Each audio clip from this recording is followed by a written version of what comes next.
Good evening, all, and welcome to the Tactical Devils. I'm your host, Jarvis, and with me tonight I have Mark Langridge and Stu Wally. We will break down the Man United win over Everton on Everton's new home ground, Hill Dickinson. Goal scorer was Benjamin Šeško from an assist of Brian Mbeumo. It was a tight game, 0-0 at halftime.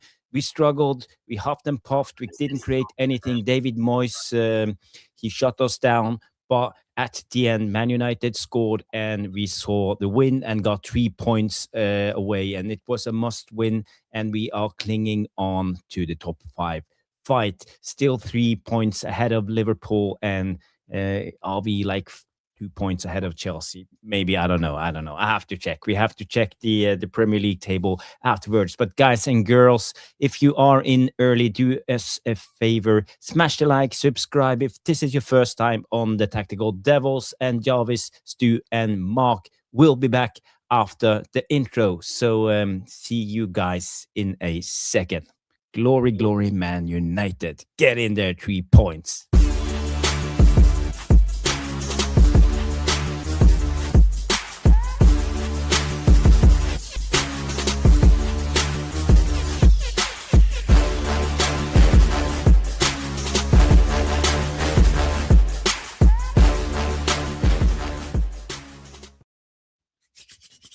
Yes. Welcome to the Tactical Devils and the match reaction show from the Everton-Manchester United game. Man United won it 1-0 by a goal of Benjamin Šeško.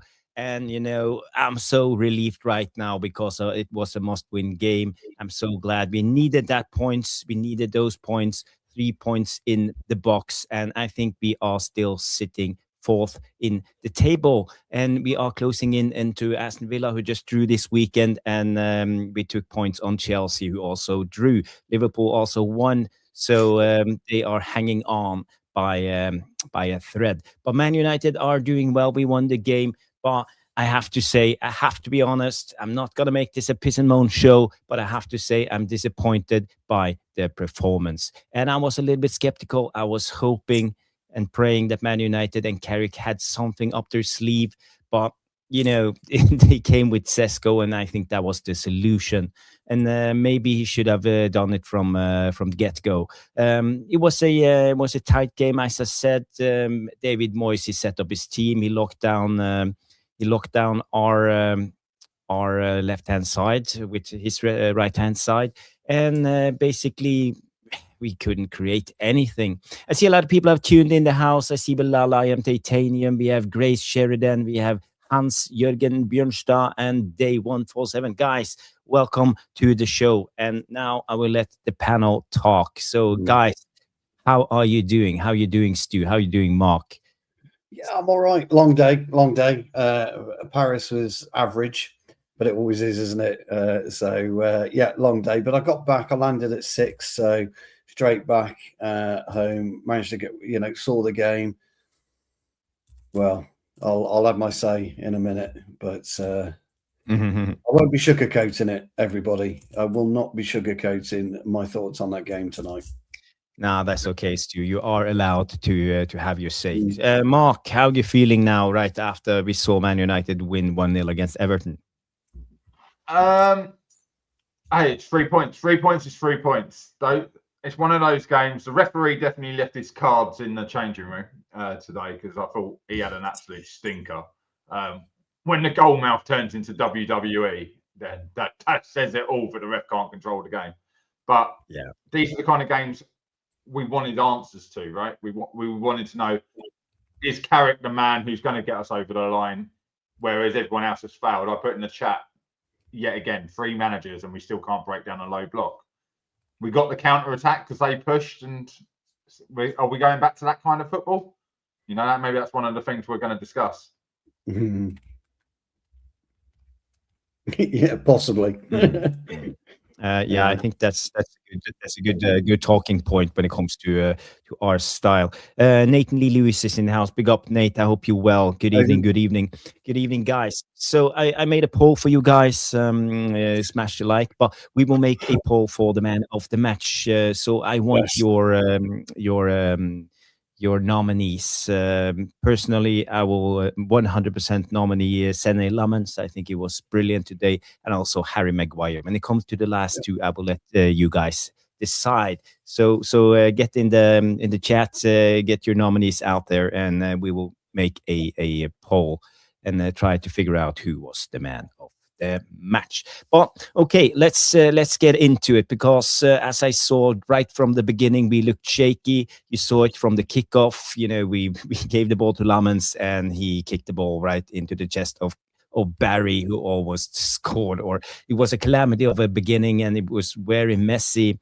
We didn't look well. We created a chance in the first couple of minutes, but it was against the play, I would say. We didn't do anything well. And, you know, that was the tone for the rest of the game, actually. Nothing, you know, we couldn't string passes together. We didn't look like a unit. We were no cohesion, nothing. And I felt that we really struggled against this Everton team. And I have to say, James Garner, we talked about him many of times. Wow, what a player. You know, I think he is brilliant. He is brilliant. And, you know, if it's true that he's on his last year of his contract and he has not extended with Everton yet, I think we should give him a call and say, James, you have to come back to Man United. We need you. We need you. We have a place for you, either in midfield or on right back. You can play either roles. We know it, and you are brilliant, so we want you. I think we should actually do this. I think he's good enough. That's just my thoughts. But Stu, tell me the story of the game. How did you see it? Everything that's wrong with modern day football that happened tonight. I couldn't quite understand the state of the pitch. I think Mark was right in the chat. I couldn't quite get my head around the state of the pitch at all. I thought that was a disgrace. It doesn't drain clearly, that new pitch at Hill Dickinson. I thought the referee was too weak for the game. And then you've got a non-tactical battle, because there was zero tactics out there at all. And I know what you're saying, Jarvis, about Moyes, but that it didn't take. You didn't have to be a rocket science to work your way around that game. You didn't have to look at it and think, "Fuck, there's no chess game here. This is a very 1980s style way of playing, 70s style way of playing, 60s style way of playing." And I've got no issue with that, actually. I've got no problem with it. But what the problem I've got is they played it better in the 70s and the 80s with pitches twice, 3, 4 times worse than what we've seen today. I think it's an absolute disgrace that we looked knackered from 5 minutes in. And this way that Carrick's allowing these players to, you know, he's a people pleaser, I'm afraid, ladies and gentlemen. He's allowed these players 5 or 6 days off instead of training them hard. And we're all footballers. Us three on this panel are footballers. The Devilish Tacticos are footballers. And you know as well as I do, you have 14 days off, 2 weeks almost to the day without playing. You cannot put it together. So there's been some massive breakdown in communication with Carrick and the board. Maybe Jim Ratcliffe's gone under the radar because of what happened. He's got away with it with the FA, and it showed. I cannot believe 13 days off and Mbeumo's gone off with cramp. I cannot believe we can't run at any, with any real pace. I cannot believe that we had to rely on 2 players to keep a clean sheet today, and that is Sene Lammens and Harry Maguire. And then to cap it all, to make my fucking blood boil even further, I'm watching. Well, I don't know what I'm watching. I'm watching 8 to 10 corners in the second half. And I said to the guys in the group, Everton now are just playing for corners. That's all they're doing. Every time they're doing it, they're playing for corners. And as Mark says, they're wrestling. They're wrestling in us. Sene Lammens. And I'm looking at the television. I'm going, what the fuck are you lot doing? Just step out, leave them all in a fucking line. Give Lammens something to do. They will come out with you. They won't stay in there with you. They will come out. And all this, what the fuck is going on? All of a sudden, with all this shoving and pushing and pulling, the amount of fouling that was going on each corner from both sets of players. Yoro, Tarkowski, Maguire, fucking Keane, Branthwaite. They were fouling each other all the time. And the ref's just standing there, allowing it to happen, and the ref is just standing there, the linesman standing there allowing it to happen. Luckily for us, we've got a goalkeeper who doesn't seem to give a damn what you push at him at the minute. He's just going to come and he's going to take it, or he's going to push it, he's going to punch it, or something along those lines. It was absolutely, Jarvis, Mark, Devidas Tacticos, for a Premier League game of football, fucking embarrassing. It was embarrassing from Everton and from Manchester United. And then to cap it all, to make matters even worse, with 5 minutes of injury time to go, we try and fucking hold on to it in the corner and try and play for time. When Manchester United, for fuck's sake, what happens when there's 5 minutes to go? We've all seen this. Counter-attack football. You lose the ball in the corner, they whip it up the fucking far end, and they've got a 2-on-1. Exactly what we did. We were hemmed in corner after corner after corner after corner after corner. We got a little bit of luck on the bounce. Cunha has a little bit of wizardry. Over to Mbumo. Šeško's run, by the way, 40, 50 yards to get ahead of, I think it was Branthwaite. I'm not quite sure. Or Keane. I'm not quite sure he were ready. To get ahead of him. And his finish was absolutely brilliant. It's the only real football that was ever played all fucking game. That one piece, that 30-second piece of football that was played, and we've come away with a win. So look, let me sum it up very, very quickly. The first half, I was asleep. I was snoring. I was tired anyway from travelling today, and I was asleep. I said to the lads in the group, I'm asleep. And it didn't, nothing really got my mood up. There were certain players today that should really look at themselves, Jarvis, and say, hold on, lads, get in that dressing room. We haven't kicked a ball for 13 days, and it fucking showed. And it fucking showed. If I'm, I can't believe I'm going to say this, if I'm Jonathan Woodgate tonight, I'm going like that. Because we defended fucking brilliantly. We really, really did. We defended resolutely. We showed spirit and we showed courage today, but defending. We didn't do anything else apart from defend.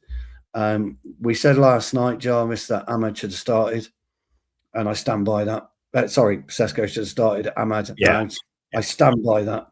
And Ahmad, again, all right, he had his strike, didn't he? Which I don't know what Pickford was doing at all, really. He went down in stages and it still went under his body. And Tarkowski, I'm pretty sure, fell over, because that was just ridiculous. But ultimately, as Mark says, we got 3 points. We should be happy with 3 points. I'm happy with 3 points. But if Carrick, I'm shaving my head off tomorrow, because you're going to have no fucking hair left getting at these fucking prima donnas yet again who think they can just turn up and win a game of football, and you just can't do that. Now, Everton, you talked about man of the match, and I totally agree. James Garner should have been in for man of the match on our man of the match board tonight. There's nothing wrong with picking an opposing player for man of the match, because James Garner demonstrated something I've not seen from him. That was true grit. Cunha was good in patches tonight. He got us. He held the ball up and he got us up occasionally. But I thought Garner had his number. If I'm being brutally honest with you, I thought Garner was. I agree. I also thought Branthwaite was decent. To be honest, I thought he had a really good game. What about Ndai and Jay, or however you pronounce his name? Fuck me, what a player he is. Idrissa Gueye and Ndai, and I thought Tyreek George, when he came on, he demonstrated something. But when Moyes might go home tonight and think, how the fuck have I lost that? But if I'm David Moyes also, and I'm the board of Everton, I'm saying, what the fuck are you doing? I don't want to see that shit ever again. I don't want to see what you've done tonight ever again, because you've got nowhere to go. At some point, and Mark's a striker, so Mark knows this. and Mark will tell you this, guys, and this is going to sound really strange what I'm about to say. Mark will tell you that him and me as a centre half on the line is great for me, bad for him. Terrible. He needs 2 yards, Mark does, because he wants to come fucking powering in and knocking me out the fucking way. Unbelievable what we saw tonight. I'm really disappointed, Jarvis, to be honest, mate. I'm really, really disappointed. And it just, for me, and I know we should be happy we've won a game of football, but we've got standards. People have got to have standards when it comes to this. And Grace, Dallo did very well tonight. He did. I agree. I think he had a good game. I'm not going man of the match, Gracie, but he did do very well. I think Lamont and Maguire probably could do with sharing it, if I'm being honest, because I thought they were both great. But ultimately, we've won, and that's my rant over. I apologise if you think I'm being negative. I'm not, because there's a lot to pick out in this game, in my opinion. Yeah, but we will go through all the details. You know how we do it. We will come with the tactical board. I have some live footage. I have some talking points. Some things I want to show you, and where I think David Moyes actually set up his team quite brilliantly to shut us down. And I'm a little bit worried because I would have done exactly the same to shut us down. And I've been knowing this for at least 3 to 4 weeks right now. And Carrick doesn't seem to know how to change it up, and I think that's a little bit worrying when it comes to the Premier League. Yeah. But we will go to the we have a super sticker, super chat, £2 from Belal. Thank you so much, Belal, for supporting the channel. Big up, my man. Big up. So grateful that you always comes in with your donations and contributions in this channel. Top man. Yes. Thank you. And also, we are on 35 likes. So guys, if you haven't, do us a favor, smash the like and subscribe if this is your first time on the Tactical Devils. We have also Twalumba Piri coming in. Big up, Tactical Devils. Big up. And also, I have to say, I've shared the Twitter promo link. So if you want us to reach out to a bigger audience, this is our way out there. Because YouTube isn't helping us. They're not pushing it. We are in YouTube jail, to say it the least. Again, why are we back in YouTube jail? I know, it's weird, isn't it? I don't know. Maybe they don't like you, Stu. It must be me. With your Must be me. But guys, if you push that link and go to X, just press the heart and share it. More people will see that we are live. Thank you, everybody, and thank you for coming in and following the show. Mark, do you agree what Stu is saying, or where do we go from here? What do we do? Are this good enough? Or I'm a little bit lost for words when it comes to the things, because my mind is quite full after every game. I'm just sit there analyzing, like watching me with my eyes open and just absorbing everything that's going on. I'm taking notes all the time. I'm taking footage. I make up so many, parts of the game, but I want to hear if I'm level with you guys. So where are we, Mark? I think first and foremost, before I say anything else, it's about getting the 3 points, and I'm happy with that. So whatever comes next, what I say first, what I actually think. Okay. But when you look at West Ham, Everton, all these teams, they don't want to play football against us. They want to kick lumps out of us. They want to, Everton actually started the second half with the bloody up and under. It's only been used in Scottish football recently. So they knew they could beat us in the air as long as it wasn't Harry Maguire. I got what they were trying to do. I thought their striker was absolutely superb at just nudging everyone in the air. He didn't need to win the ball, but he did need to make sure that it wasn't a solid contact so they could pick up the second ball. He was immense tonight, Barry. He was fucking immense. Me and my boy were talking about it on WhatsApp, and he said, "Fucking hell, Dad." He said, "You talk about this guy all the time." I said, "That's how a striker plays." when he's not a goal threat, that's how he plays and links to play. Do you see the amount of headers, Mark? He won. Those little knockdowns. Yeah, he's heading it down without jumping, sort of thing. Yeah, hitting him in the face almost. Brilliant. Absolutely Which brilliant. Is something Šeško needs to learn to do. He tries to take it on his chest when actually you can just head it into the ground. But I thought Jess Park. That's literally what Park's #1 fan. Good player. I thought, well, hang on, that's how Everton are going to battle us. They're going to look for second balls. They're going to want to outrun us. They were going to be 4 or 5 behind the ball and then set those 3 running off of Barry. I literally talked about it in my preview. So is what I saw, what I thought would happen, sort of. But the ref allowed tackle after tackle. How in the first half, Braithwaite didn't get booked for that yank back on Diallo once he tripped him, then pulls him back just outside of the box. That's a clear yellow card. It was 100% yellow card. How could he not give a yellow card? I was shocked he didn't give a yellow card because that would have put Braithwaite in so much trouble for the rest of the game, playing on a booking for the rest of the game against Ahmad. We could easily just set him up and try to force him on the when Tarkowski went down and hurt his shoulder. It was a foul on Ahmad. Yeah. He slammed into the back of Ahmad and pushed him before he went up. And Ahmad didn't even go over Shu. We talk about that little forward roll. We do. Right? We do. Yeah. No, he's that much bigger. He went over Ahmad, like in the end. But it's a foul on Ahmad. You can't do that. You can't go over the top of a player standing upright. What about what he did to Mbeumo? And now he looked to see exactly where Mbeumo was. Yeah, we didn't catch him with that elbow. No, the shoulder. The shoulder. Yeah. And Mbeumo didn't slow down either. No, but it was quite intentional, though. It was quite intentional. It was a nice look, bang. I might have done it myself. I might not have. I've done it plenty of times to see the ball out, slam backwards with my back into it. But that was the kind of game we were going to have. And for the first time this season, we didn't shy away from it, I'd say. True. I'm not saying we matched them. We're not physically able to match them. No. But we didn't get stupid. We didn't lose our temper. Maybe Cunha did a little bit at the end with the final one where we got subbed off. Oh, I loved it. But it was stupid. We don't want stupid yellow cards. We can't afford them. We haven't got the score. No, but it was great. It was great. But Garner, to be fair though, Mark, Garner and Cunha had a brilliant battle for a lot of the, the game. It was the only thing worth watching in the game. It was the only thing worth watching. Those two going at it for the whole game.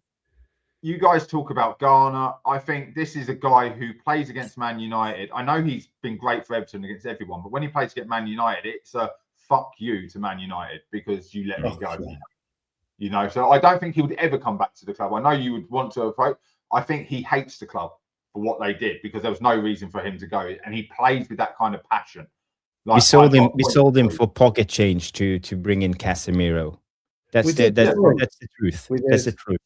We made a hard choice. Do we want Casemiro? We don't have the money. Okay, let's get rid of Garner. 15 million, ka-ching.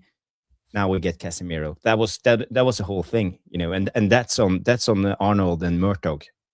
Those are the guys who. It wasn't just on them, Jarvis. It's to do with FFP and FFP screwing over clubs to sell youth players because you wouldn't have sold him at that point if it wasn't an FFP gain to sell players from the youth academy. Well, to be honest, he didn't get any game time under Ten Hag anyway. Yeah. We played him as a right back or left back at one time, I believe, in the League Cup or something. Yeah. 21st century vampires in the house. Fucking brilliant. Mark, just a quickie. I know. While you're in full swing about the opposition players, what do you think of Dewsbury Hall today? Pretty much the same player that turned up against last time. He's good on the ball. He's technical. He's got a little drink in him. Yeah. He can go either way, so he is a great player. Good presser. Did you think he was a good presser? I thought he pressed well today, Dewsbury Hall. Yeah, I thought their press was superb. I thought we played through it really well, to a degree, but we couldn't. We had to play so fast, we couldn't get the half turn. Everything was back facing our goal, and so we did play a lot backwards. I remember, I think it was Danny in a chat said. On my show, but we too much sideways passing. We want to see more of that one touch, two touch passing. Yeah. And I said, well, if you notice, when we play amazing football but gets all clipped up, we don't go forward. We go backwards doing it. So we're playing all those passes to get just to play out through the defence on the other side. Yeah. It was only really, I think, the Cunha and the Dorgu goals where it actually paid off. And that was just a little 1-2 and a flick round the corner. It wasn't this cute passing. Well, if we start doing that round the box, you're going to create chances. We didn't see that again today. No. So I am really worried for in 13 days. I know Stu said, how do you get cramp? And I was thinking very much the same. Like in 13 days, the only thing that seemed to haven't been training. That's why. Everybody knows. They're in Dubai. They were fucking, wherever, Disney World. I think, didn't Casemiro go up to Disneyland again? Doesn't he live there? No, Casemiro done a opening in Manchester. You've been in preseason yourself. You know, the first game when you come back after preseason, you feel it like in the 70th minute. Mini preseason, struggle with cramps and all of these things. You know, it's been a holiday for these guys. They've been slacking off. That's the truth. You know, that's the god awful proof, and we all know it. We could see it with our own eyes. That's why Leacher has a calf strain, because they come back to training and he's not done his recovery. Leacher is not a good professional. Yeah.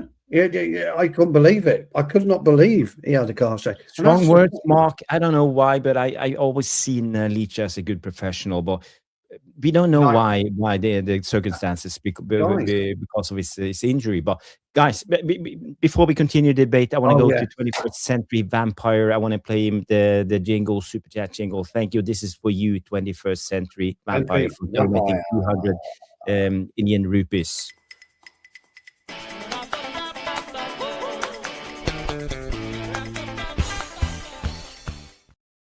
Fucking hell, you gave him the Arnie Slot one. 21st Century Vampire, absolutely diamond as always. It's I don't know what time it is in India. Maybe you could tell us, but thank you so much for your super chat. I'm just buzzing with the 3 points, guys. Couldn't care less about the performance today. Yeah, superb. Fair enough. Away from home in 12 months. Big up you guys. Thank you very much. No, look, I've got no, like I say, no issue with that. I was like at one point, and I just hate crap football, and it was really bad today. But going back to what we're talking about, Leacher, where was the fabled Mason Mount then today? I mean, what fucking injuries he got this time? Well, it's still the same injury he's not back from. What is he sawing his leg off or something? Does he need to have his leg put back on? I mean, I don't know. But the thing I'm telling you about is exactly what Stu just said. You don't have 13 days off and get injured. No. No, you do. What do you do with your time? Playing fucking paintballing. And it's a calf strain. Yeah. Okay. So it means he done something to strain it. What was he, pushing a buggy? Playing golf? Who knows? I'm sorry. I have an issue with him with what his words, the fact he doesn't live up to what he thinks he is. He'll have a good game and then he'll go have 2 or 3 bad games. And when I say bad, I mean you can't be up here against Haaland and not stay up here. He drops down massively in what he does. All everyone does is rave about his passing. That wouldn't have helped us today. Oh, nothing would have helped us today, to be fair. I mean, Barry would have had a field day against him. He would have pinned him. He would have just stayed on him. And what it would have made you do is Maguire come over. Barry could have. Lenny Yoro was dreadful today. We all saw him. It was dreadful. He was weak. He made us all insecure. He's not strong enough. He's not taking command of the defense. You know, he's just relying on Maguire all the time. You could even see it from the get-go. You know, when the ball went back to Lamans, and Barry just runs at Lamans. You know, Lenny Yoro stands there and just let him run past him. You know, go in and fucking block the guy. You know, the game is on. You're not standing there and let a attacker run directly at your goalkeeper while he's receiving the ball. You are allowed to just go in front of him. You just stand. Okay. Please, Barry, run at Sene Lamans. What the fuck are you doing? You know, but to be fair, it tells me about his attitude. He's not on when the game starts. Not switched on. Barry, player of the season. He's going to win player of the season, Barry. Can we just point out Barry jumped and he was about 7 foot in the air when it hit him? It's fucking. He just hit him in the chest. He jumps bolt upright and hits him in the chest. He's about 6'4", so he's 7, almost 8 foot in the air when it hits him. Anyone else, that probably clears. Takes a shoulder injury. Takes a shoulder injury. Gets back out there. I expected Heaven to come in. I didn't like the fact he moved Maguire over to left side as centre back. I know he can play there because he plays there for England, but we've got a left-sided centre back. I've got a real thing about moving two players. One comes out and you move another player into that position and bring someone in. Either bring in a player to replace or don't bring someone in. Like we spoke about with the Cunha thing. Well, it wasn't about Cunha and Bumo and Ahmad. Yeah. Why we sacrificed one player on the right? Guys, I just want to show you this because it gets me a little bit fired up because this is the type of things that pisses me off in the professional football. I played the game myself. I know how you do it. It's a dark art, but everybody's on the pitch knows the dark art. You have to play the game yourself. This is Lenny Yoro at this moment, and watch how he comes. This is Barry right here running at Sene Lammens. Yes. Look at that. He wasn't getting there. You step away. Why do you step away? Because if he touches him, he's booked. No, he's not. He needs to see the situation. You just run alongside him. No. You don't have to front face him. You run. I'm telling you, from doing my thing, if he steps in front of him and makes it deliberate to cut across him from there. No, I will never. You saw that today's referee he wouldn't even give a free kick. Yeah, but you didn't know that 1 second into the game, did you? Yeah, but you're not open for the game. You stand there sleeping. Roll it back. Do not blame Lenny Yoro. Blame Casemiro. He runs past Casemiro and almost touches him. Yeah, that's true. That's true. But even then, it tells me a little bit about his attitude when you're going into the game. What I would have done if I was Yoro, and you're both right, actually, Mark, and I get your points. And can I just point out the elevation here? Look, that ball is well off the floor and it hits him. Oh yeah, I know. Yeah. But Jarvis is right because Yoro's in no man's land, and you should never get caught in no man's land. It probably wasn't even a minute into the game, was it? About 10 seconds. But look how far away he is, Stu. Where you're expecting a booking if you block him off now. Pushes the diagonal. Push the diagonal and block his run. Yeah, but you run alongside him. That's what I'm saying. You run alongside him. Uses your body. No, you go in front of him. Yeah, take it back. I'll show you, take it back, Jarvis, and I'll tell you where Yoro should have. See where Barry's running there, and you see where Yoro's turning toward the left. Yoro turns toward the left, stays in that trajectory, and put him just at the top of the light shaded area. So I would have gone like this. I would have gone like this and cut him off. Just run alongside him. Use your body, shoulder. No, you can't touch him. You can't touch him. No, you won't touch him. You can't touch him. It's not basketball. It's football. He needs to be. It's a rule in football. It's blatant obstruction. It's a booking.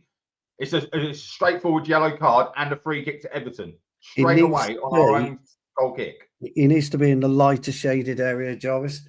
That way. Okay. If I take it back, look at Casemiro then. Look at Casemiro. Yeah, Casemiro. Look there. Casemiro didn't block him. No, but he's also darted in behind, and he is gone, isn't he? He's gone at full speed from the kickoff to get there. I think we should have more blockers. To be fair, though, I again with Casemiro, I'm not too bothered about it. As a centre half myself, I'm just running directly, but I'm aiming for the lighter shaded area. I'm not looking at Barry. I'm aiming for the lighter shaded area, and I'll tell you why I'm doing it. Okay, one thing and one reason only. I'm putting a wall between Barry and Lammens. I'm not touching Barry.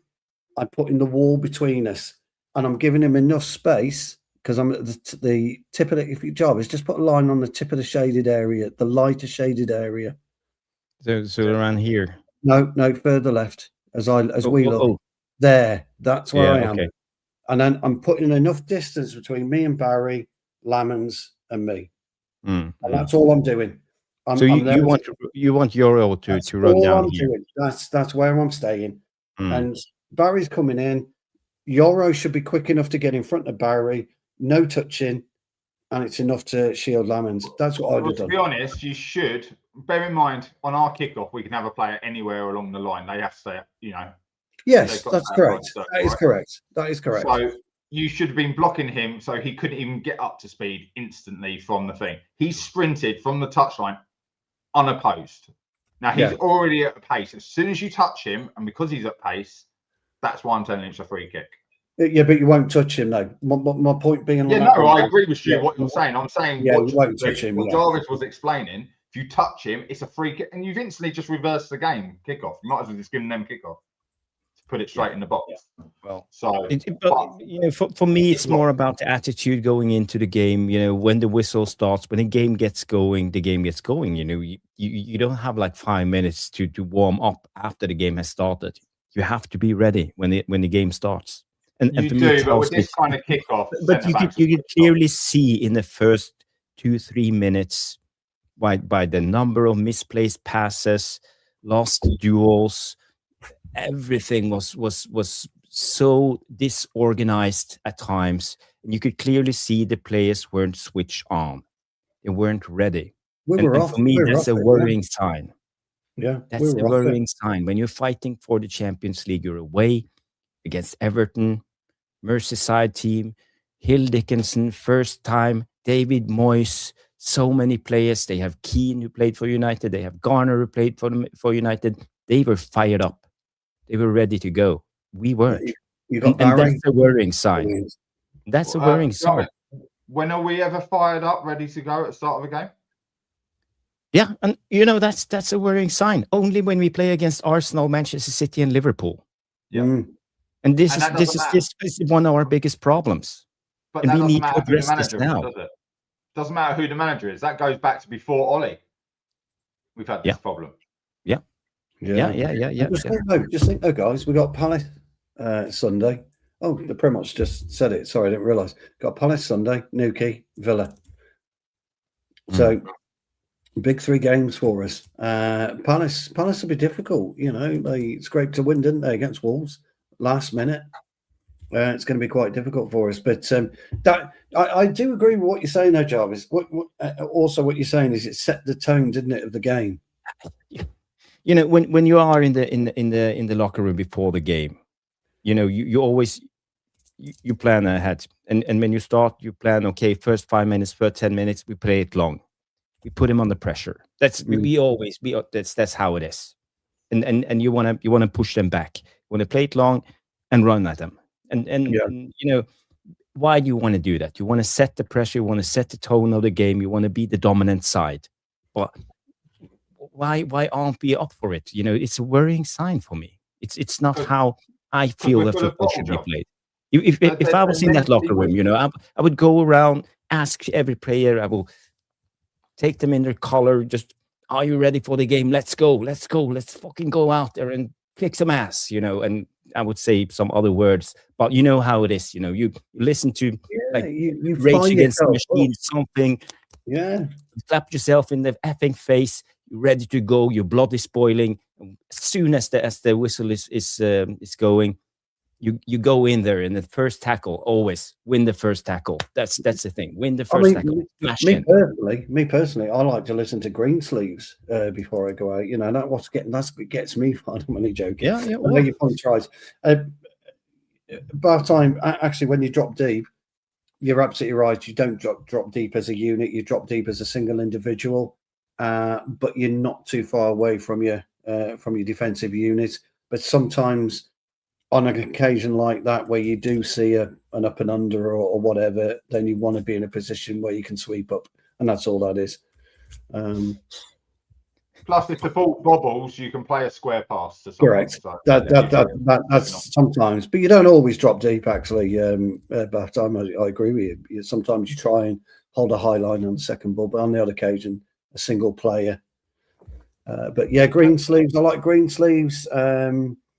Like the Titanic song, Jarvis, that gets me going, that gets me really fired up, So can we just go back to the actual game and point out that I'm seeing a lot of people in the chat going, the players aren't up for it. That's 2 games in a row.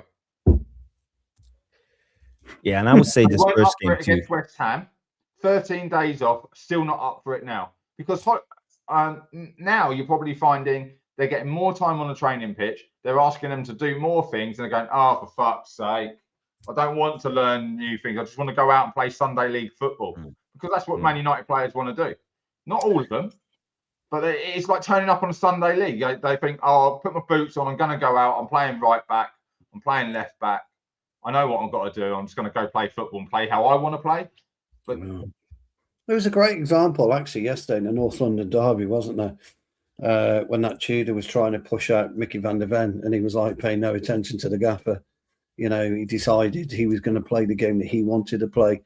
And that's the type of thing you've got to fucking nip in the bud, and you can't accept, you can't have it. Right, you don't want to do what I say, get off, fuck off, get off, you go. So, pardon, you need okay, all right. Fucking hell, where's that come from? It's fucking Trev again, yeah. I like to do it. Triple X, yeah. I've always got it on my phone, Trev. You know that, my old mate. I've always got it on the phone. I actually keep that video you sent me as well. That gets me going just before a game, Trev. Oh fuck! Did I say that out loud? Sorry, Trev. I didn't mean to. I'll keep that quiet. That vid. I promise I won't share it on my OnlyFans account. The link will be in the chat later. Yeah, in the description. In the link in the description below if you want to see it. Yeah. Well, guys, okay, we have set the tone for the show tonight, and I feel maybe we are heading in the wrong turn, maybe a little bit too negative. At least I am going a little bit too negative. I've calmed down now, so I'm all right now. Yeah, well, I'm the opposite. I'm calm when I watch the game, but afterwards, you know, when I start thinking, oh, it's small stuff like this, you know, it pisses me off, I have to say. But there were good things that happened also. We produced a couple of chances in that first half. We had a double with one shot blocked, and then Ahmad had that other shot that was saved on the line by Tarkovsky after the save from Pickford. So we had our chances, and Everton, they created nothing. They created 0.04 XG in that first half. I want to show you the tactical board, and I don't know if you guys agree, but I will show you how I think David Moyes set up his team, because we were on the attacking part. They played basically on paper. This were Everton's lineup, but what they have seen that we always tend to attack on the left hand side. Usually we have Martinez here, who will be the ball progressor and the guy who's finding the breaking the lines with his passing. But Everton, they solved this brilliantly. They just pushed Gehi and Ireguan over to this side, and Dye and Dewsbury Hall dropped down in this pocket. If not, he kept himself here in this area, and I would say a lot of the time they just like boxed us in this area. There was no space, so they just shut down our left hand side. Armstrong was here, but as soon as the centre backs shifted over, they went into a back three, and Armstrong was a little bit in between. He were the left-sided wing back or midfielder. It depends on the play. So he was the extra man all the time. He didn't solve it perfectly, but it helped Everton playing their game, you know, when they set up in the back three and Garner. So if you look at this and look at all that space, or there's no space in this area when we try to attack. Kobe Mainu under pressure all the time. Cunha had no one. Bruno had no place to go. Casemiro. And the only thing, Ahmad waited 1-against-1 a lot of the time. And when he went in, Dallo was here. So the only option we actually had was to shift the play over and try to get a 1-against-1. And we did that a couple of times. And, you know, it gave us a couple of chances. The one when Ahmad took on Brantwaite, it should have been a yellow card. And also Dallo was through on he had the cross, but he shot on goal instead of crossing. I don't know if it was on purpose, but at least it was a chance he created by this shifting play from one side to the other. But effectively, our right-hand side was dead. We were unable to build up a collective attack down our right-hand side. And that worries me a little bit. It seems like we have individuals, Ahmad, Dallo doing his own thing, Casemiro and Lenny Euro, it's not a strong right-hand side. So for the opposition, it's easy. We only have one side attacking, and that's our left-hand side. Another thing that on the left-hand side either, Jarvis, we attacked through the middle. Because you never stayed out on the left. He was always coming into the middle. So it's coming into the middle, but there were no space. As you can see, the two DMs, they just pushed over, and Armstrong was there, and Dewsbury Hall went down if needed, if Armstrong played in the back five. So Dewsbury Hall, he dropped down on that left-hand side or centrally, and Armstrong dropped down to be the left wing back. So the three centre-backs could push and close down this area. And one of the biggest problems is we never had anyone pushing the two centre-backs or staying in between them. We were always interchanging. Ahmad and Mbeumo went out. Ahmad went centrally. Ahmad pushed down. Bruno went centrally. Cunha went centrally. Bruno pushed down. So we have this, I don't know, we are supposed to be fluent. And for me, it doesn't work. It doesn't work because, they just wait. They just stand there waiting. We don't make any trouble for them by interchanging positions because it's not good enough. The movement is not good enough. So basically, they just stand there waiting for us. And as soon as the ball comes, you see a guy like Michael Keane or Tarkowski just winning every duel. Just standing there and it's dominating, total domination on Ahmad. When we play it long, or on Cunha or whatever. So for me, I feel that's one of our biggest issues. We couldn't do anything, and our right hand side is dead a lot of the time. We were asking for this. We were asking for Šeško, and as soon as Šeško came in, he placed himself perfectly in between the centre backs, and suddenly there was space for us in this area to play in because the centre backs pushed up all the time, but they didn't when they had Šeško standing in between them. So again, I'm not impressed by Carrick's in-game management, and why he don't address it sooner. Yeah, okay, he subbed on Šeško in the 56th minute, but it didn't work what he was trying. So, am I right? Am I wrong, or am I right? The issue is Moyes played the typical hangman's noose system today. So he put a nice loose rope around our neck, and basically a goal is push the bucket away or push the block away, and you're hanging. That's what he did. What we don't do, and we never do this as a unit, when you talk eloquently about the way that Everton set up, is we don't gamble in offside positions. And the only way to break a low block is to gamble in an offside position. And Marco Tay is a striker. He is better off hanging behind me as a centre half and making me think about the potential of a cross coming in or the potential of a through ball. And I've got to keep an eye on him. He doesn't have to bother me. He doesn't have to be anywhere near me. But it's a gamble that we don't do. And really good strikers will gamble. They will play as tight on the back line as possible, and more often than not, play in an offside position, stand in an offside position. I'll give you a perfect example, Michael Owen. What Michael Owen was always told to do from his young Liverpool days, even when he was doing the Umbro training videos, if you remember then, you got one hell of a good memory. When he was a kid against Neville Southall shooting. He got absolutely roasted. You stand in an offside position because you should be using your wingers. So you're not offside because the ball goes wide to a winger. Then you're onside, but you're ahead of the defender who's going to be running back. So it's an easy pass across to you. But what he would do, he would stand offside, run across, curvage run, come back inside on, in line with the defender, and then you're onside on the pass. It's all about timing. Yeah. Robbie Fowler used to do the same. It was definitely an Ian Rush thing, but was getting taught through Liverpool. There were certainly strikers I remember seeing doing it a lot. And it's very effective. I teach my striker, not that they listen, don't fight with the centre-back, stay offside, make him know where you are. As soon as he thinks he's got you, move over to the other one, but stay in an offside position. Yeah. Why? Because we play the ball wide. You're onside, and they've got to look twice to know where you are. So Stu is spot on. What Man United don't do, we don't do that. You use the term fluid. There's no such thing as a fluid front line. It's dependent on what you're up against. So you can't be fluid if you're being man marked. You can't have someone run offside and then you're going to take his position. Fluidness sort of comes in close proximity. If you're playing across a front three across the whole width of the pitch, they're not going to be fluid because there's 20 yards between them. And that's what we had today. Because Cunha is meant to be playing as a left winger. Stu, you put it in the chat. He don't look comfortable there. And we know he's not.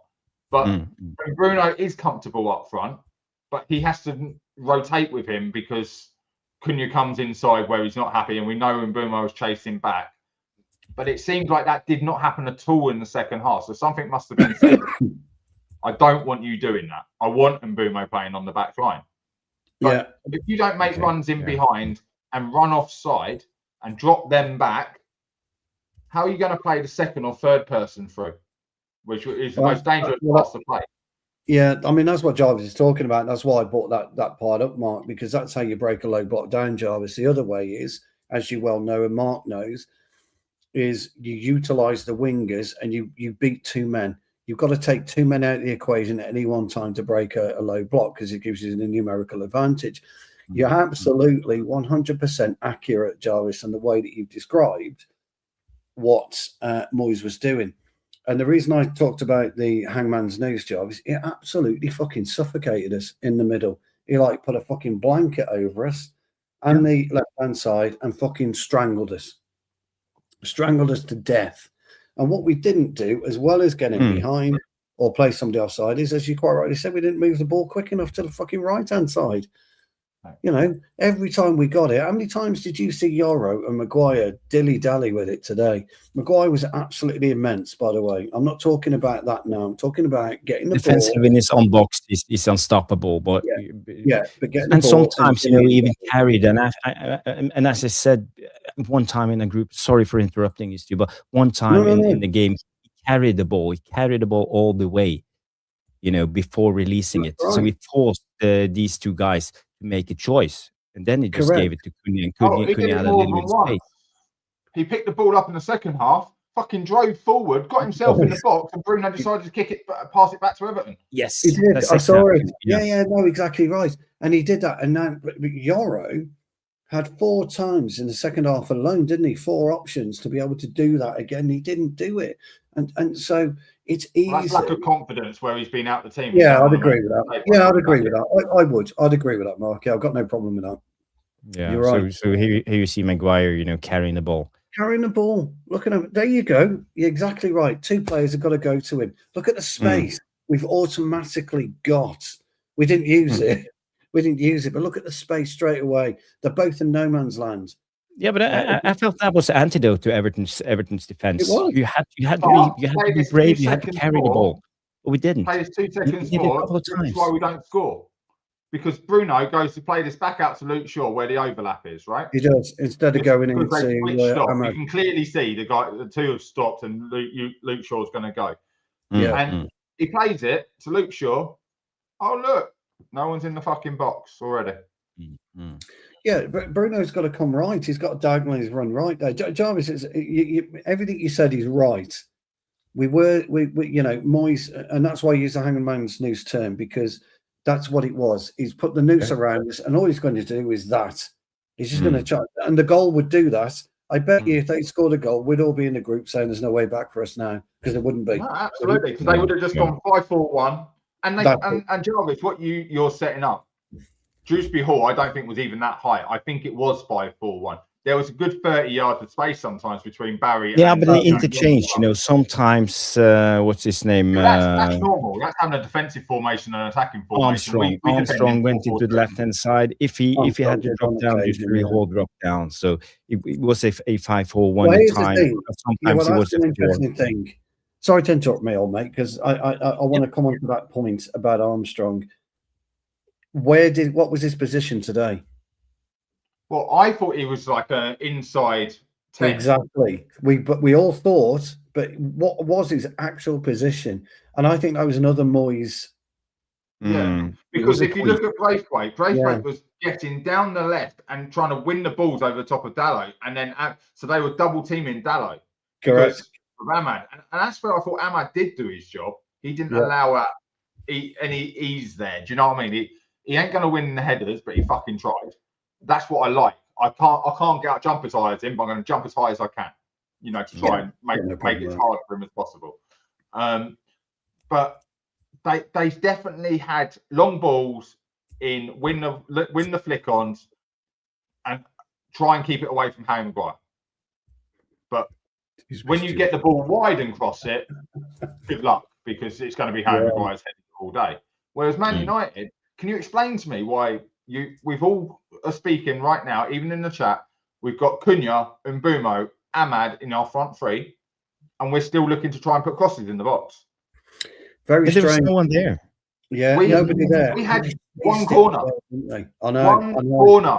If you can't put the ball in the box, you have to drive to the byline and get the corners to get the centre backs up. You have to try and beat your man on the byline to get a pullback from an on-running player. So where's the brain power to do that? Yeah, so here's the question then, and this to me, I'm not just going to say it because I think it is a damn fine question, because I'd find this difficult. Where did Moyes suddenly think to himself, fuck, what am I going to do here? We've got to go for corners. What was the switch? What was the point in the game where he thought, I can't break these down, United, and I've got to go for corners? Lack of height. We're winning every header. Let's fucking put it under the keeper and see what goes in. But after corner 4, Mark, as I say, Mug, when it comes to football, nor you, Jarvis, and nor the devilish tacticos, after corner 4, you'd be looking around thinking, what the fuck are we doing, surely? I generally think, he was trying to shoot from the corner. So any touch put it in the net. And it was just crowd around him. But it got too scrappy, and therefore it became impossible. And plus Lemons was man of the match. He was the one he come and took over the top of Casemiro, kills all that off, because now you just think, oh shit, he's going to get there. Even his bad punches were good enough. He had some where he got a punch and it went down. It was almost like the game, somebody had just fucking turned the light switch on, and the game became this fucking dreadful dross of fucking sewage that we were all watching, and then Cunha comes on. Šeško's goal was absolutely brilliant. We can't be calling the guy super sub, because the actual goal was made by that fucking raking 30-yard Cunha ball. Cunha ball was superb. That made the goal. Superb. Yeah. And then Šeško's run was absolutely brilliant. And Mbeumo had the easiest job. Yeah. And then funny enough, that doesn't go down as an assist. No, That's I know. the funny thing. Cunha created that goal. That is an assist. That is a proper assist. Yeah, well, because it's the easiest thing. Take one touch out your feet, lay it across, someone taps it in the net. And yet we did nothing. 70-yard pass. Yeah, we did nothing after that, did we? We didn't create anything. Well, like we did. that. We had a carbon copy, and he fluffed the final minutes, and it was about it was an injury time, and I so think he looked to dink the keeper, and then thought, do I go around the keeper, and was in 2 minds. The only thing that would have made me happy about that game was if we'd scored in the 93rd minute off a corner. I'd have absolutely pissed myself. That'd have been brilliant. That'd have been the best outcome of that game. And then we've all gone to Moyes and gone, now what are you going to do? Because to me, the switch in the way that Everton were playing, they came out, almost did a West Ham on us, didn't they? But they changed up in that second half, Stu. They changed it up in that second half. They started to be more on the front foot. And actually, I don't know if it were because they started to get some belief into the game. They started to think that we were poor. And I even think we dropped a little bit in levels in that second half. If you look at the facts of the game, look at the momentum. Look at this game. The momentum. Don't put that up, Jarvis. That's embarrassing. If you look at the momentum, look at that first half and look at that second half. Look at all that blue. Look at here in the beginning of and then we had our little spell, but afterwards, even we scored against the momentum of the game. That's what a counter-attack goal is, though, isn't it? A counter-attack goal is against a run of play. How the hell have we ended up with 52% of possession for the whole game? Because we were passing it around at the back. That must be it, because that's bullshit. I mean, fucking hell. In the second half alone, Everton must have been on our half for 30 minutes. They must have. Yeah, they had 10 fucking corners. It wasn't pretty to watch. But let's stay on thing. We won the game. How did we win the game? How did we win the game? We have pace. We have Brilliance. power. Just a bit of brilliance won us the game. But we don't win that game if Šeško starts. Because Šeško had the fresh legs that came on. I'm not sure Cunha makes the same run Šeško does as early to get away from the defender. No, he probably doesn't. But again, nobody's putting that ball in, though, are they? From Cunha to Bruno's not. No, exactly. So people Šeško should have started. We win the game 2-3-0, yeah, because he's got the height. Oh no, I don't think so. I don't think I ever subscribed to that. I said last night, Mark and Jarvis, to tell you, I thought it'd be 2-0, very hard fought game. Oh, I put 2-1. I thought it'd be a penalty as a winner. And you went 1-0, didn't you, Jarvis? Maybe a draw 0-0 or something, because I didn't expect much. I knew that David Moyes would be hard to beat. But it was a must win. We needed to win. Yeah, I think that's what we need to. You think in fucking shots? Seriously? Well, we had 2 straight from the Pickford save and Tarkowski sweeps at the beginning, yeah. We hit Mainu, and then we have a follow up. That's 2 instantly. So you sort of forget about it. You just think about the one. Yeah. Obviously, there's the goal. There was the shot from Mbeumo where it came over top and he smashes it, levers it over the bar. Yeah, over the bar. Yeah. There was the one right at the very start of the game. We had 1.6, I think, XG, which or something like that, 1.2. 1.2. But how funny is it? 4 big chances. 4. Yeah. We scored how funny 1. Is it though, guys? It was the hardest chance. Yeah, how funny is it, the guys, that we are all 3 of us struggling to work out where we had 11 shots? Because I got, they had 11 corners. How the fuck do we have 11 shots? That's because I'm saying we had 11 shots, but we only had 3 on target shoot. So some of those shots, which should never have been taken. Mm-hmm. Kind of classed as chances, Mark, really. If you don't mind, guys, I want to show you where I think go for it, mate. Our problem lied. Kobe Mainoo, there was no space, so Kobe Mainoo was forced to drop down to receive the ball, and we didn't have a leech on the pitch, so he needs to be obviously there to receive the ball. He couldn't be a little bit higher up, under pressure, because we hadn't. Maguire or Euro couldn't find him, the way Leacher does. He just launches those passes directly into his feet. So a lot of the time when he dropped down to receive the ball like this, our central striker in this attack, that's Bruno Fernandes, and he comes down, he drops down. So this centre back comes here. You have Mbeumo on one side, or either if it's Ahmad, and the opposite movement.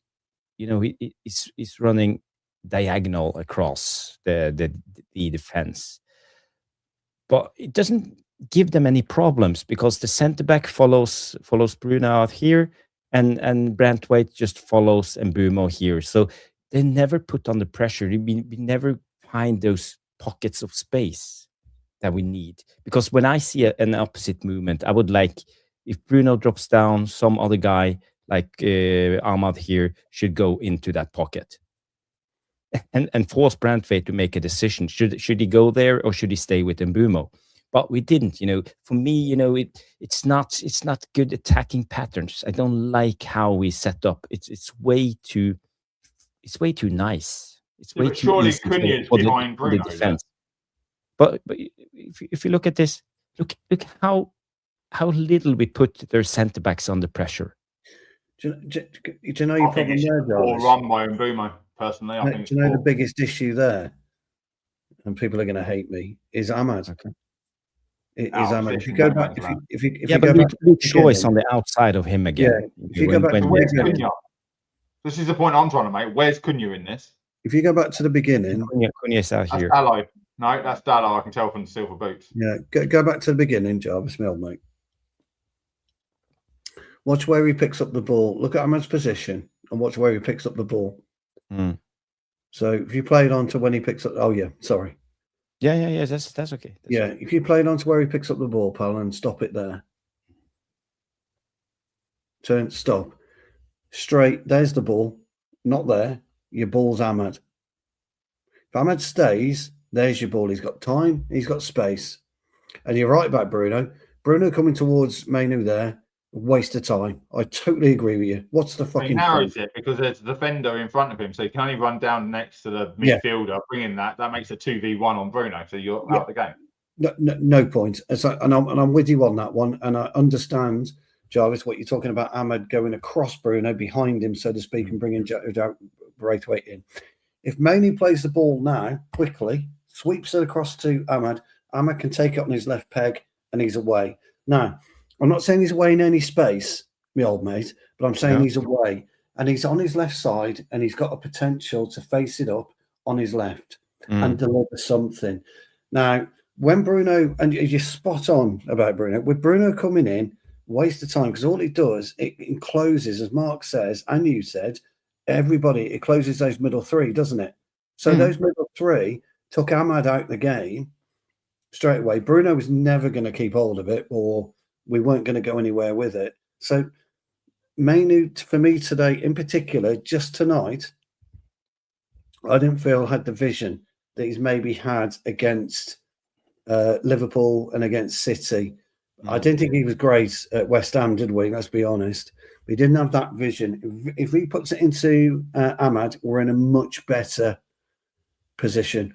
But I totally agree with you, my old mate, about what you're trying to say about going through the middle. Totally agree. Well, Stu, I actually think Mbeumo makes totally the wrong run.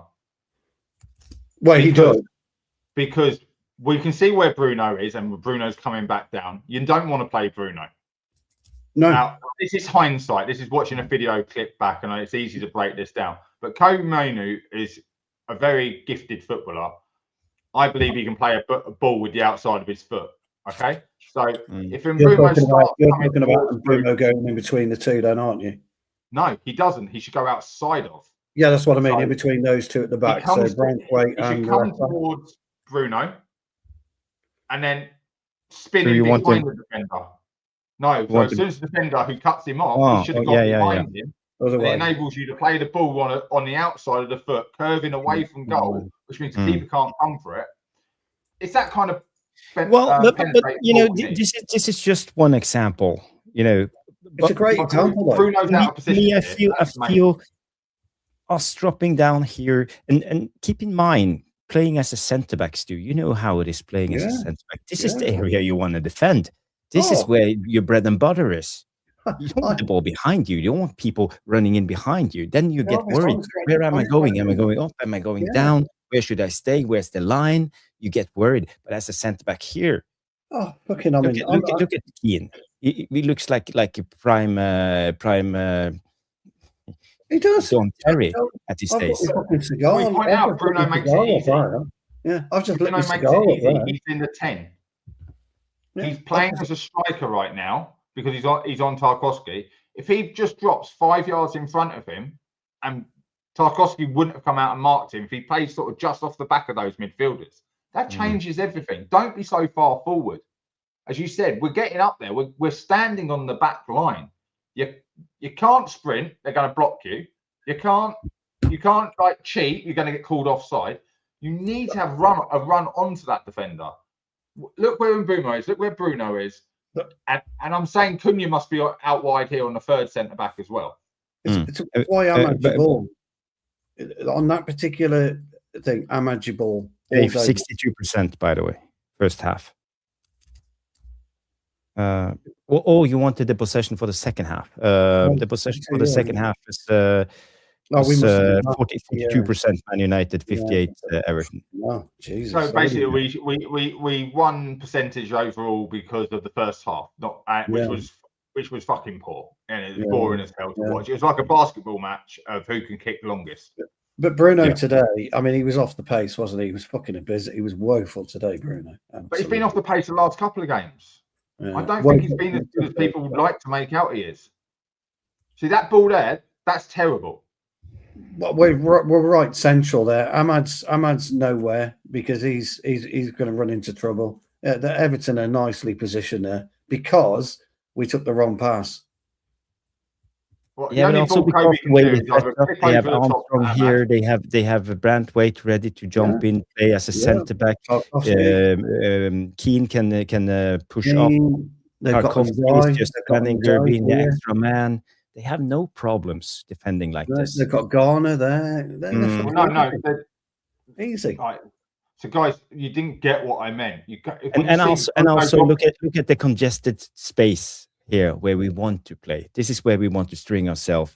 You know, the intricate passing, the close proximity of the players that we've seen against Manchester City, Arsenal, and all of this.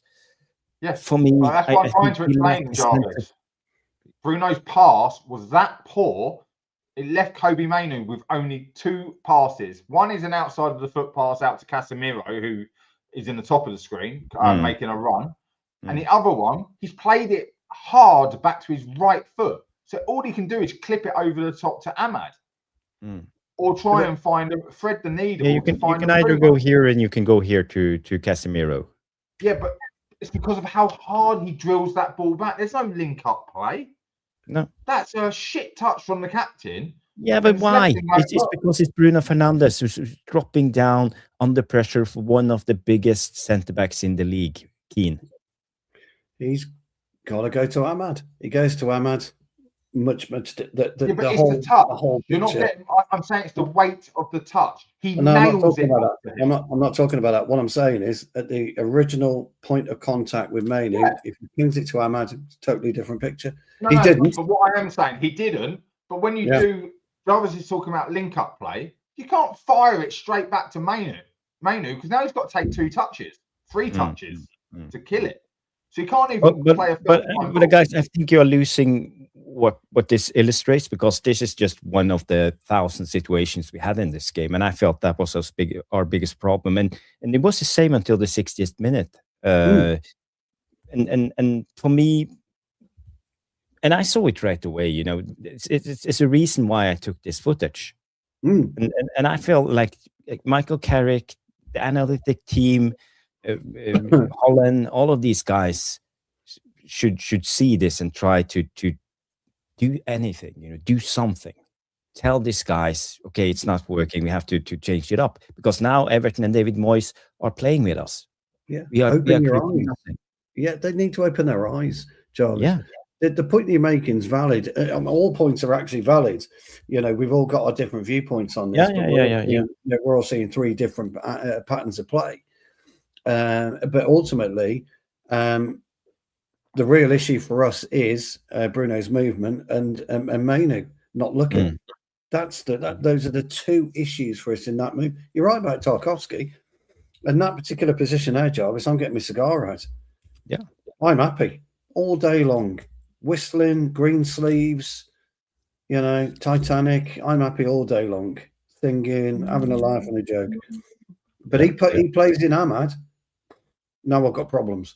I think you're right.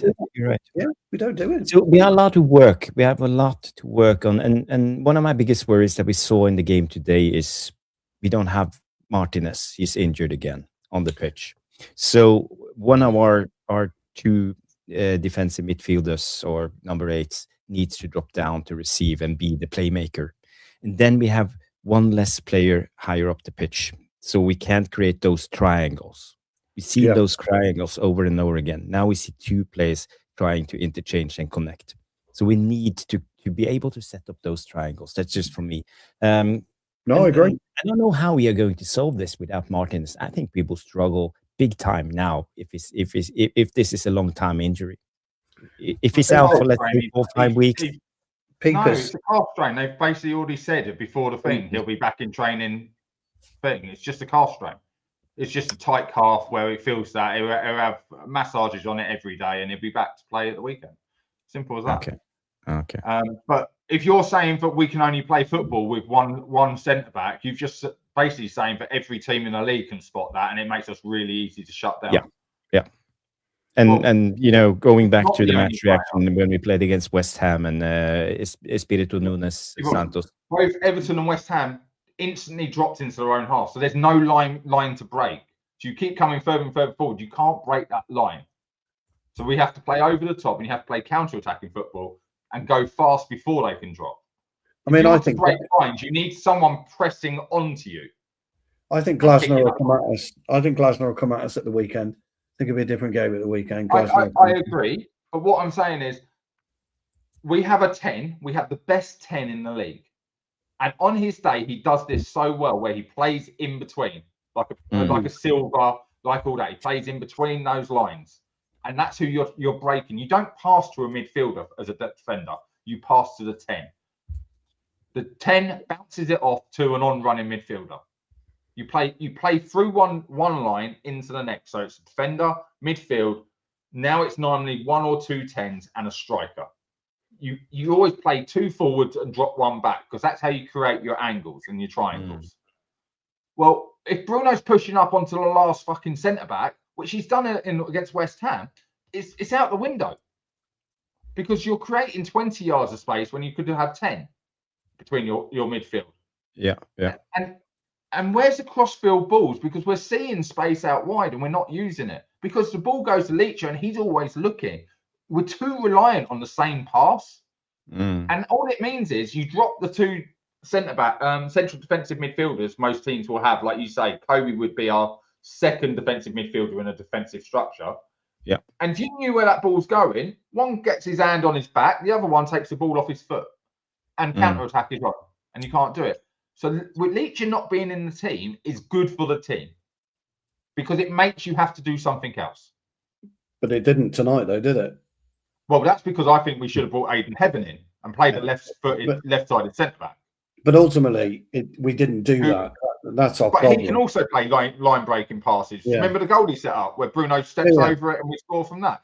Yeah. It's not a hard thing to do. Stu will tell you this. It's the easiest thing. You have no pressure from behind you as a centre-back to play a ball forward. No, you can play further forward. It is a piece of piss to play that pass. Whether the player moves into the space where he should be to receive it, that's a different thing. You can't play it blind. And Stu will also back me up here, guys. When you start to get close down, you want to play that ball. They don't move. You hit a diagonal long, or you clip it over the top because you've got no other choice, or you've got to turn around and give it back to your goalkeeper. Our lack of movement in front is why you don't see people doing it. It depends if you're right-footed passing to a right-footed player. If you're a left-footed player passing to a right-footed player, the way you turn and keep that pattern going is fine. But that's why you find out wingers are now inverted. It's about what foot you receive it on. Yeah, we ain't got it on the locker, though, have we, half the time? That's the trouble. We haven't got it in the locker. No. Guys, over to some positives. I want to have a look at the goal, because we scored a brilliant goal, counter-attack goal, and okay, this is what we got at the moment, but at least it wins us the game, and we kept a clean sheet. So at the end of the day, I'm not sitting here being. I'm not very disappointed about today's game, but I see a lot of holes, and for me, I always look forward. I'm trying to think, how are we going to play for the rest of the season? Where is our weaknesses? Can we plug the holes? Can we fix it? Can we become better?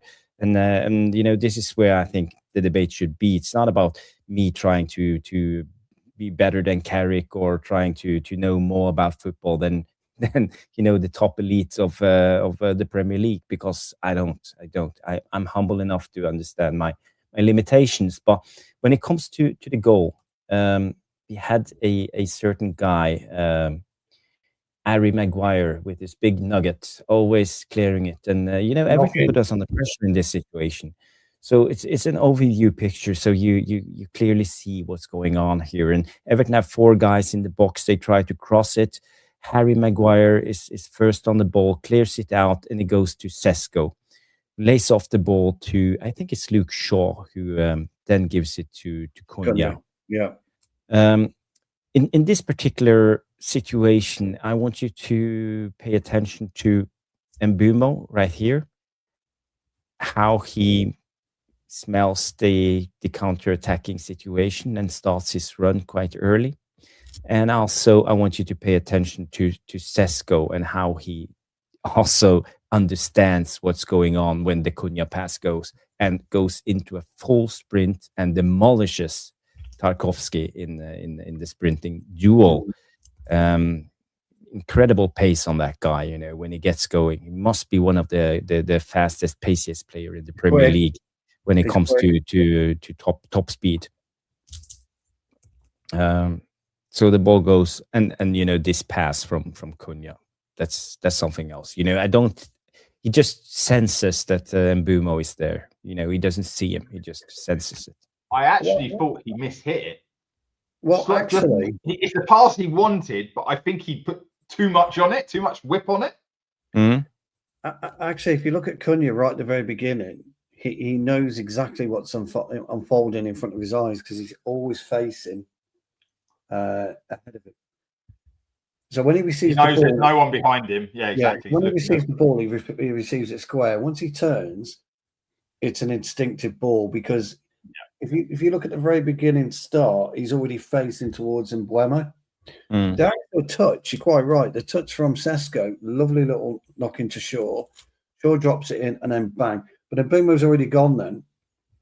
Well, it's a cushion pass from Shaw that makes that pass. Yeah. It just works well from everyone. He's already made his move, as you say.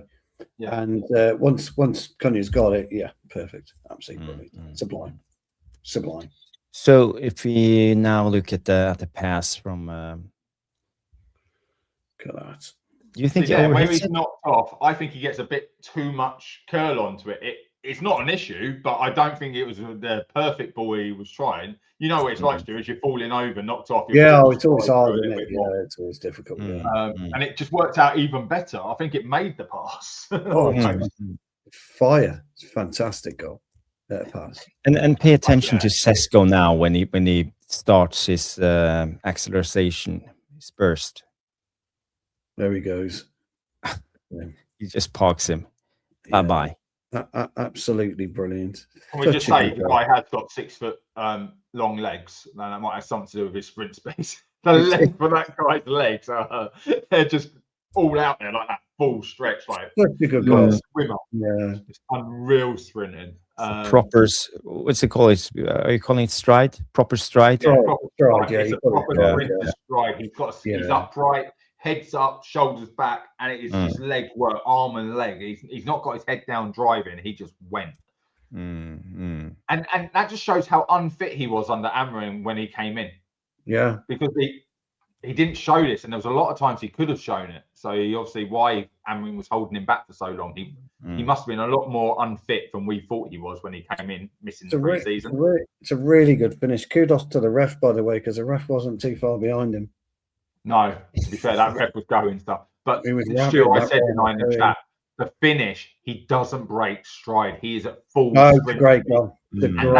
I can tell you, with someone who's actually I scored a lot of goals. I used to slow down at my last stride, and he does that. You see him plant that foot and then just guide it in the corner. It's always I couldn't do it. 1, 2, 3. Yeah, I'd have to take that on the outside of my foot and take a touch as I'm braking and then hit it. He just passes it. And that's what stops people from saving it. Great finish. It's a lovely It's not an amazing finish. It's just a pass into the bottom corner. It's just the strike. See, look, see the little adjust. See the little adjust where that's his break. He stops onto his left. It goes left, right, left. Tarkovsky got no chance. No chance at it. There it is. Perfect. Yeah, it's a brilliant finish. It's a great finish. It's a great goal. The technique that it takes to keep it down and pass it along the floor into the corner. It would have been easier for him to lift that into the top corner. But you would have, like the one he scored the other week. But because of the movement. But he took that extra 2 little steps to slow himself enough to keep it hard and low. And it's a really good finish. But there's a training exercise. Stu, I don't know if you've ever taken part in it. I've done it. I've done it. 2v3. And it's sprinting constantly like that. Yeah, I coach it. Yeah. And that was a perfect example of it. That was a perfect example of a 3-3-2 defensive break. Cunha, well, it's another meme, isn't it? Cunha and Mbumo. Šeško. Goal. Brilliant goal. Absolutely superb goal. But the pace got him there. Tarkovsky was knackered. He had to have a fucking oxygen mask after that, didn't he?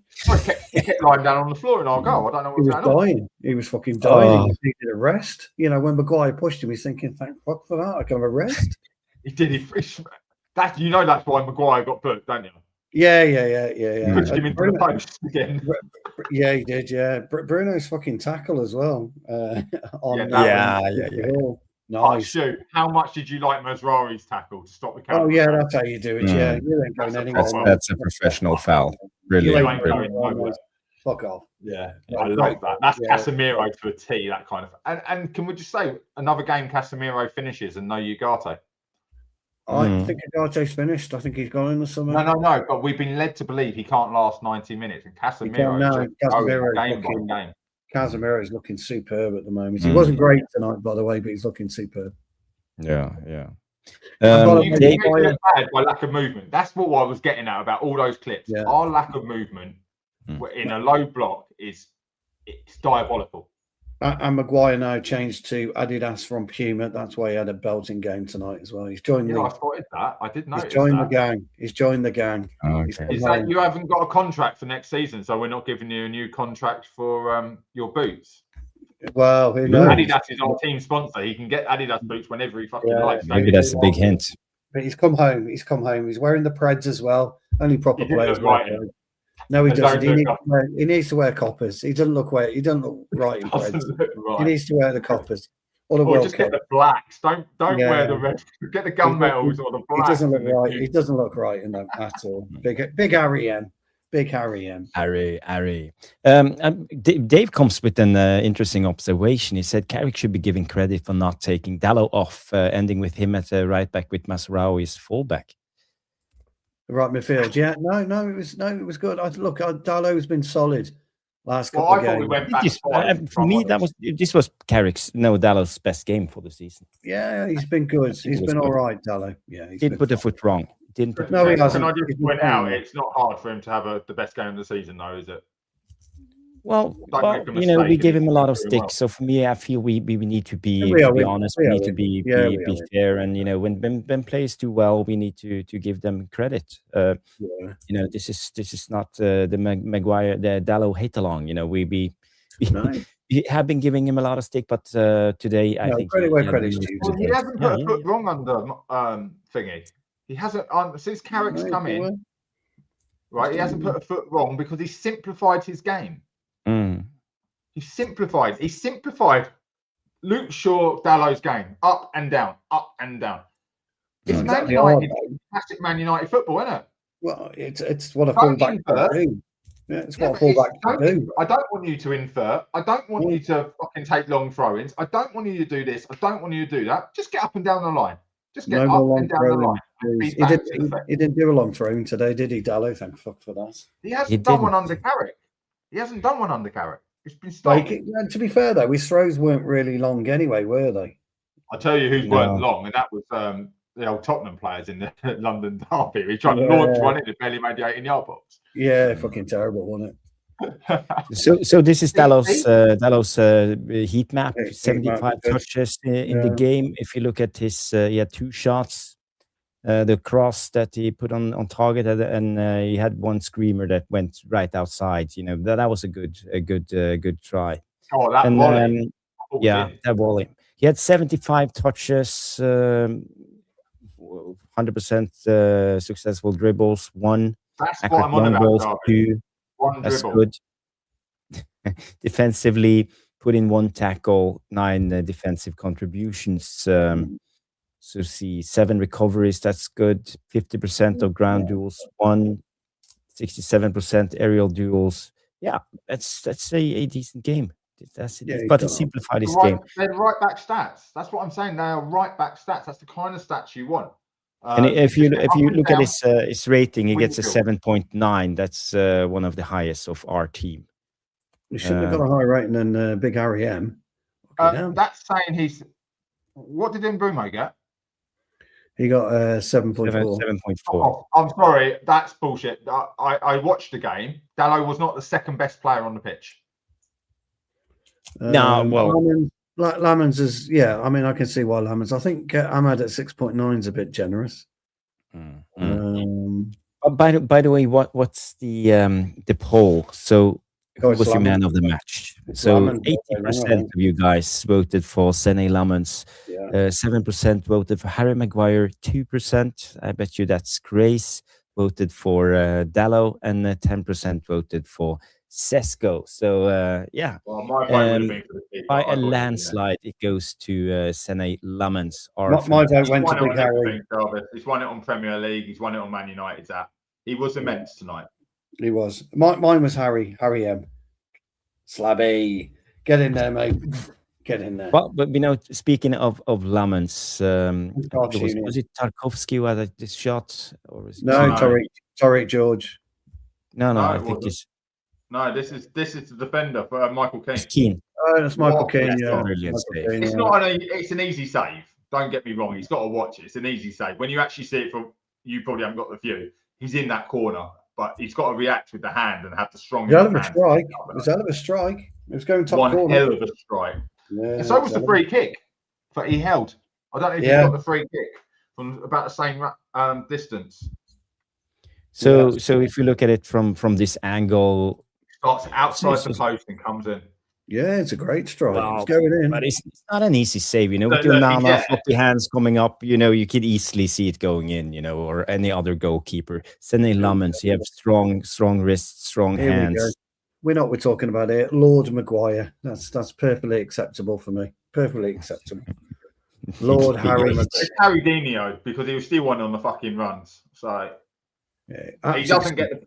And again, as we will go back to Martinez, Harry Maguire is capable of playing every ball that Martinez plays as well. He is capable of doing it. He's a former central midfielder, but dropped back. He did it not from Leicester. Not from the left-hand side. Big Maguire. No, that was the problem tonight. That's what I'm saying. We rate him, but Aiden Heaven should have been in on the left-hand side, not Euro. But Euro came in, he had those appearances and done well. So really, he earned that start, didn't he? Yeah. Just Park, number one fan. He goes Lamens. Yeah, that's was that. If it wasn't for Lemons, I don't think we win the game.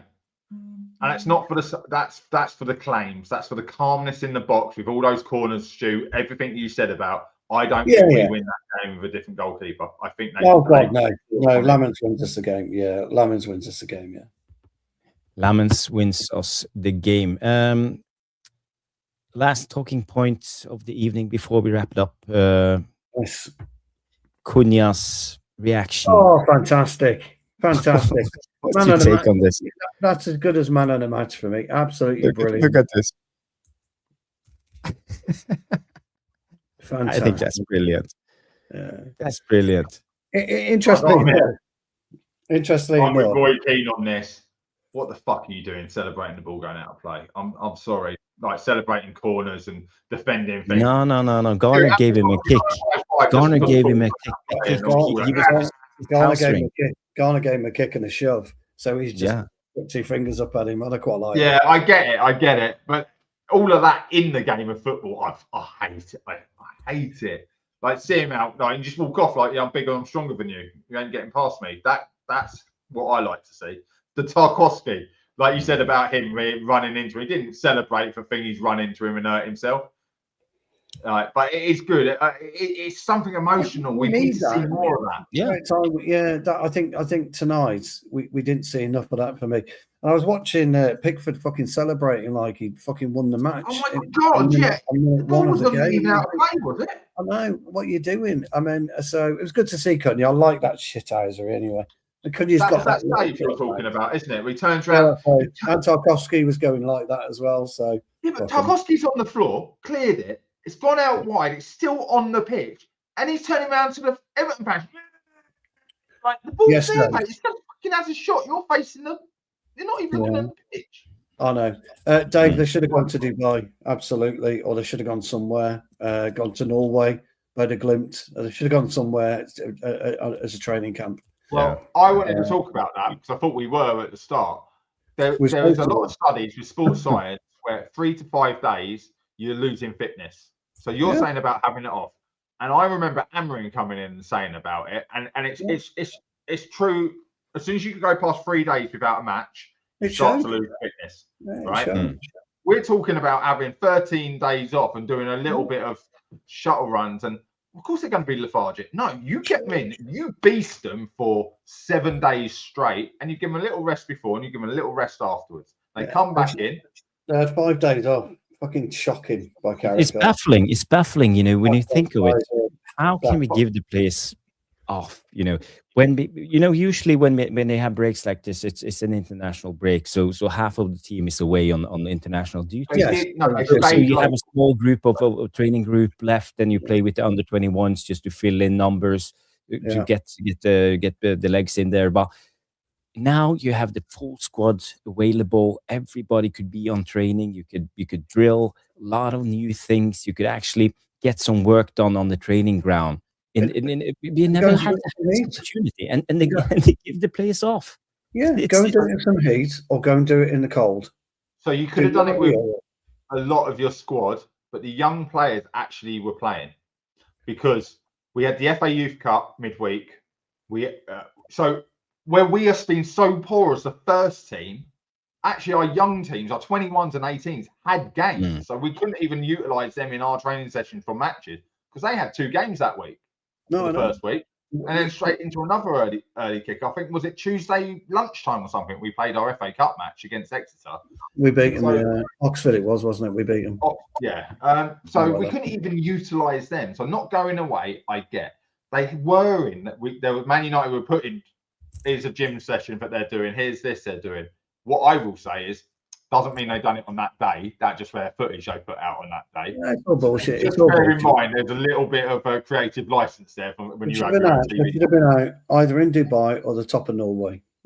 That's where they should have been, and they should have been 7 days training. They shouldn't have been fucking allowed time off to go. You can do that in Manchester. You don't need to go abroad. Well, it's good. Dubai is really good this time of year. Dubai is about the best place for warm weather. But I think but then you come back to cold weather to play. I've never understood that. I get it for pre-season, but I don't get it for. I'd send them out to fucking Norway. I'd have put them out to Belgium. It's cold. Send them somewhere cold, but away. But Glimt is at Marbella training, by the way, before going to Milano. Yeah. So. Well, I don't blame them. Well, I'll need it, won't they? Because I'll need that warm weather. But that's what I would have done. And, but we all knew they were away because they've seen all the pictures. Maguire was in fucking Barbados or wherever he was, Bermuda. Or they still went off on the holidays, and we saw it all. So we've got another one coming up, haven't we, next month? Yeah, I think so. Yeah, for the international, because there's March internationals, isn't there? So we've got another week away. Okay. Yeah. Well, not many of our players will be playing international football still. They're still not been shown enough to get called up. I think Mainu will get called up. I think Maguire will get called up. I don't know about Shaw. I bet you Mainu does not get called up. There are too many players in that position currently. No, I think Alex Scott. I think Maguire maybe. I think Shaw maybe. Alex Scott. I think you would want your medical staff to look at Maguire and Shaw before the World Cup and go, can I have them in the squad? Well, I want a full assessment of where they're at. I think Mainu's going to struggle. Alex Scott, he'll get in and place Alex Scott. I think he'll take Alex Scott's place. Yeah, you can see who it will be a fight over. Yeah, but right now we're 9 games. Is it 9 or 10 games unbeaten? We're more, aren't we? In the league, I don't know. But guys, let's have a look at the table before we wrap up the show. So, if you look at the table right now, we are sitting 4th on 48 points, 3 points behind Aston Villa. So, but we have 1 goal better goal difference. So, if we get level on points, we will be sitting 3rd. So, we've got 3 games from now we play Villa. We do, yeah. So we can actually go 3rd. Chelsea sits on 45 points and Liverpool on 45, but we have a better goal difference than Liverpool, but lesser goal difference than Chelsea plus 7. Chelsea is spent. Yeah, I think they're done. Well, they're going to push for Champions. So we actually need Arsenal, Man City. We can sort of forget about them, but Villa and Chelsea, we need them to focus on Champions League as our backup plan because we need that fifth spot. I think we'll finish 3rd. I think we'll finish. No. In our league, no matter what, we need that 5th spot. We can't let it go. I think coefficiently we're thereabouts now. Anyway, I think coefficiently we're pretty much there. We've got Tottenham who could drop out in the next round. Obviously, Liverpool, you don't know what you're going to get. Chelsea, you don't know what you're going to get. So Man City and Arsenal are the ones who. I think coefficiently, I think we're okay. I think. But we're going to play each other, Stu. That's where the coefficients can go wrong. When we have to play each other, we lose points. No, but I think Spain is sitting second, England is first, and Italy is third, and Italy is actually struggling right now. Juventus losing, Inter are down, so we're going to be okay. I think the fifth spot will be okay. It's not official yet, but a lot of things will have to go wrong. I think we'll get past Palace over the weekend. I think Newcastle might be a slippy egg for us, but I think actually we'll beat Villa.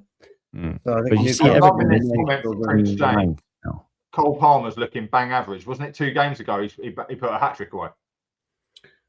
I'm not too bothered about Cole Palmer. I'm not too bothered about Cole Palmer. No, but I'm just saying, these guys just scored a hat-trick in 3 goals in the last 2 games. But do you think, now we are at the end of the season, we're facing Crystal Palace next. They are sitting middle of nowhere, no man's land. They're sitting on 35. They can't get relegated. Doesn't look likely that they will come into fight for the. Well, they could. I don't know. Conference League, is that 7th? So 5. It could be 8th. We could go down as far as 8th again, couldn't we? Next year. Yeah, we could go down as far as 8th, but it depends who wins the League Cup and the FA Cup. Yeah, I don't like any of that. Yeah, I think we'll be okay at the weekend. I think it'll be a relatively straightforward win, but I think Newcastle, which we've got Wednesday, it's a midweek game, isn't it? Which means we're probably is that the TNT week, isn't it? All games are on TNT, I think again. Is it TNT week? Something like that. What I will say about the Palace game, Palace is no easy thing because Dean Henderson turns into fucking Superman and every other superhero keeping that ball out the net. The last 4, 5, 6, 7 times we played them, he's been unbelievable. Again, like a Ghana, really does turn up to put both fingers up to Man United. Yeah, 2 o'clock on Sunday it is. But it's at home, so big up, Kadeen Thomas. Big up. And that'll be me contacting my mate in Dubai for his password again. Yeah, and then we're away at Newcastle on the Wednesday, and then Villa must be Sunday afternoon. It's got to be. Oh no, hold on. It's the FA Cup. We only play Mondays. That's us. It's the FA Cup. So we're not. Yeah, but it's Premier League teams are out now, so games will be rescheduled to have Premier League games on at the same time. There's nothing scheduled that I can see.